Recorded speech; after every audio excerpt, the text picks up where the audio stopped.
नमस्कार, मैं हूं कुलदीप कुमार राउत और आप देख रहे हैं फॉरएवर न्यूज़। क्या वाकई में दिल्ली वासियों को उजाड़ा जा रहा है, उनके घरों पर बुलडोजर चलाया जा रहा है, उनको बेघर बनाया जा रहा है या बेघर किया जा रहा है? इसी पर चर्चा करने के लिए हमारे साथ शर्मा जी मौजूद है। आपका बहुत बहुत स्वागत है शर्मा जी।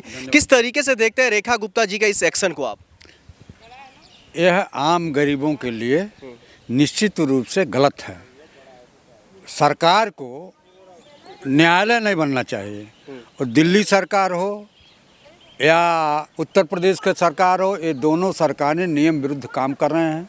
इनका काम है कानून का पालन कराना और माननीय न्यायालय का है आदेश देना, लेकिन ये बिना माननीय न्यायाधीश के आदेश के बिना भी आम गरीबों के मकान को तोड़ रहे हैं, और इतना ही नहीं, बुलडोजर लगा के तोड़ रहे हैं। वो तो लगातार ये कह रही है जो सिर्फ अवैध तरीके से जो घर बना हुआ था, अवैध तरीके से जो कब्जा किया था, उसको हम हटा रहे हैं। ठीक है, आपकी बात से मैं सहमत हूँ, लेकिन जिन पिछली सरकारों ने उनको तो नहीं उजाड़ा, और क्या आपने नोटिस दिया 15 दिन या 1 महीने का?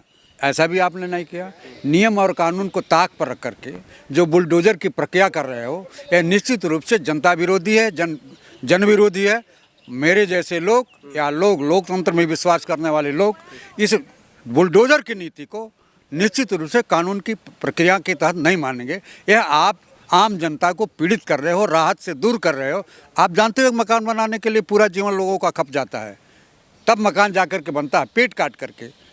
किसी भी तरह से लोग अपना मकान बनाते हैं, मकान बनाने में सालों साल लग जाता है, और आपको बुलडोजर लगाकर लोगों के मकान को तोड़ने में 10 मिनट भी नहीं लग रहा है, 1 दिन भी नहीं लग रहा है। आप चाहते हैं पूरे दिल्ली पर अवैध कब्जा हो जाए? मैं अवैध कब्जा का समर्थन नहीं कर रहा हूँ, लेकिन मैं कानून की बात कर रहा हूँ। कानून के तहत आप उनको नोटिस दीजिए, उनके घर पर नोटिस चस्पा करिए, तब जा कर के नियम कानून के तहत आप बुलडोजर लगाइए या कुछ भी लगाइए। लेकिन अनायास अकारण बिना समय दिए लोगों को आप उजाड़ रहे हो, बुलडोजर की प्रक्रिया अपना रहे हो, यह निश्चित रूप से कानून के दृष्टिकोण से गलत है, गलत है, गलत है। लेकिन वो तो लगातार ये कह रहे जो मैं दिल्ली के हित में सोच करके ये कदम उठाई हूँ। दिल्ली की मुख्यमंत्री एकदम झूठ बोलती हैं। रेखा गुप्ता जी झूठ बोल रही है एकदम। जब उनके नेता नरेंद्र मोदी झूठ बोलते हैं, उत्तर प्रदेश के मुख्यमंत्री संत होकर के भी झूठ बोलते हैं, तो रेखा गुप्ता भी झूठ बोल रही हैं। झूठ बोलने की एक सीमा होती है। जहां जनता का सवाल है, जहां जनता के हक और हुकूक का सवाल है, वहां आपको झूठ नहीं बोलना चाहिए, आपको बुलडोजर नहीं लगाना चाहिए। माननीय सुप्रीम कोर्ट ने भी अपने निर्णय में दिया है, और उत्तर प्रदेश के मुख्यमंत्री आदित्यनाथ को भी निर्देश दिया है, हुक्म दिया है कि आप बुलडोजर का प्रयोग नहीं करोगे। उसी तरह से दिल्ली की मुख्यमंत्री को भी अगर भगवान बुद्धि दे तो, और बुद्धि इनकी सलामत रहे, तो इनको गरीबों के आह को बटोरना नहीं चाहिए, इनको बुलडोजर का प्रयोग नहीं करना चाहिए। बुलडोजर नीति कानून की दृष्टिकोण से अवैध है। तो क्या दिल्ली में जिन जिन घरों पर बुलडोजर चला, उन तमाम लोगों को सुप्रीम कोर्ट की तरफ रुख करना चाहिए? निश्चित रूप से कानून का सहारा लेंगे। आपने तत्काल उनको तोड़ा है, उनको रहने की व्यवस्था नहीं, उनके खाने की व्यवस्था नहीं है, वो कहाँ रहेंगे, कहाँ रात्रि निवास करेंगे, इन सब चीज़ों की आपने व्यवस्था किया?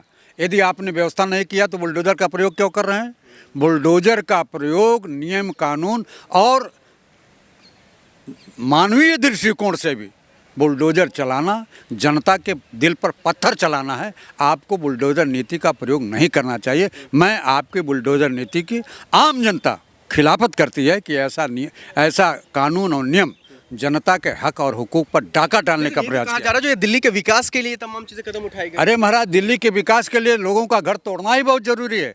बहुत ज़्यादा जगह है दिल्ली सरकार के पास। दिल्ली सरकार अगर वास्तविक रूप में विकास की गति तेज लाना चाहती है तो लोगों के घर को उजाड़ करके नहीं, लोगों को घर के बसा करके आप करिए ना। बढ़िया काम कर रही है। कौन मीडिया वाला कहता है? वही जो लाहौर पहुंच जा रहा है, जो रावलपिंडी को कब्जा कर ले रहा है। ऐसे मीडिया को आप तारीफ कर रहे हैं। यह मीडिया पेड मीडिया है, जो सरकार द्वारा करोड़ों रुपया पाती है, वो मीडिया इनके बुलडोजर नीति का समर्थन करते हैं। लेकिन सोशल मीडिया, आपको बता रहा हूँ, जो गरीबों का मीडिया है, जो गरीबों का दुख और दर्द को सोशल मीडिया दिखाता, वो तो एक भी सोशल मीडिया इनके कार्यों को अच्छा नहीं कर रहा है। सीएम रेखा के बारे में गलत थोड़ी छापेगा, बोलेगा। आप बताइए ना, क्या हमारी सेना रावलपिंडी पहुंच गई थी क्या? वहाँ का सेनाध्यक्ष को कब्जा कर लिया गया था क्या ये सही समाचार है? ये उकसावे की राजनीति नहीं है। आप उकसावा नहीं कर रहे हैं। अगर उकसावा नहीं करते तो आपका एंकर आज का एंकर माफ़ी क्यों मांगती? रूपका लियाकत माफ़ी क्यों मांगती? इसलिए जनता के मुद्दों पर सोशल मीडिया ही ऐसा एक प्लेटफॉर्म है जो जनता के हक और हुकूक को दिखाता है, उनके हक की बात करता है। और जो मेन स्ट्रीम मीडिया है वो जनता को धोखा में रखती है, सेना को धोखा में रखी, पूरे देश की जनता को धोखा में रखी, गुमराह किया पूरे देश को। अरे चाचा 3 महीने में दिल्ली को विकास की तरफ भेज दिया उन्हें। हाँ, देखा हूँ। जिस तरह से गंगा साफ हो गई थी उसी तरह से जमुना भी साफ हो गई है। यही है यूथ कांग्रेस का दफ्तर है, यहाँ कृषि भवन है। आप पीछे जाकर के देखिए, कूड़ों का ढेर लगा हुआ है। यहाँ कूड़ों का ढेर लगा हुआ है।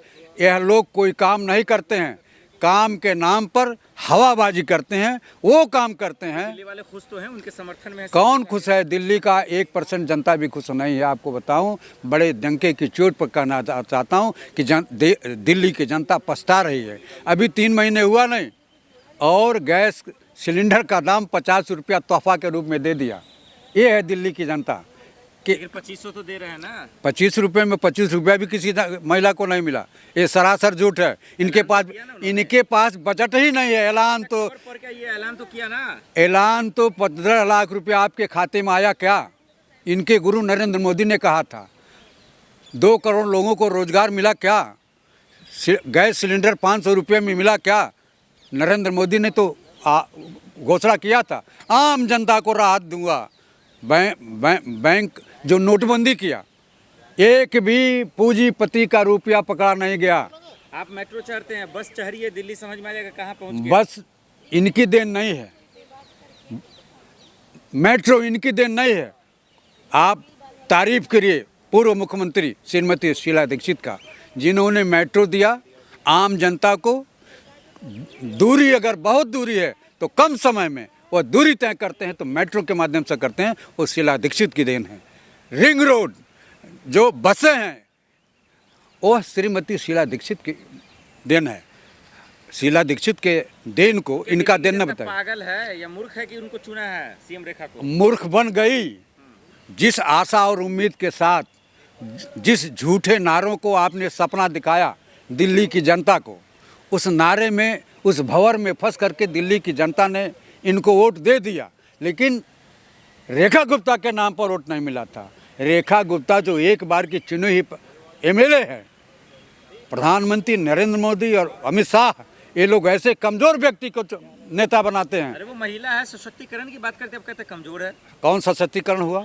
आप बता दीजिए। एक भी सशक्तिकरण का जो महिलाओं के हित की बात इन्होंने किया हो 3 महीने में, एक भी जनता के हक और हुकूक की बात किया हो 3 महीने में, तो आप बता दीजिए। क्या करें, हटा दें क्या पद से? सीएम छुड़वा दें? इनको हटना है। आपको उत्तराखंड की बात बताऊं, एक पंचवर्षीय में 5 साल में 3 मुख्यमंत्री इन्होंने बदला था, ट्रायल किया था। एक बार का एमएलए मुख्यमंत्री बनाया, उसको हटाया, फिर दूसरे को बनाया, दूसरे को हटाया, फिर तीसरे। ये ट्रायल करते हैं, प्रयोग करते हैं। एक मुख्यमंत्री को हटाकर दूसरे मुख्यमंत्री को लाना। दिल्ली में वही होगा। दिल्ली में भी वही होगा। रेखा गुप्ता कुछ समय के बाद हटा दी जाएंगी और कहे, यही भारतीय जनता पार्टी का जो हाई कमांड हो कहेगा कि इन्होंने ठीक नहीं किया, इसलिए आपके हक और हुकूक के लिए, आपके हित के लिए हमने इनको मुख्यमंत्री से बदल दिया।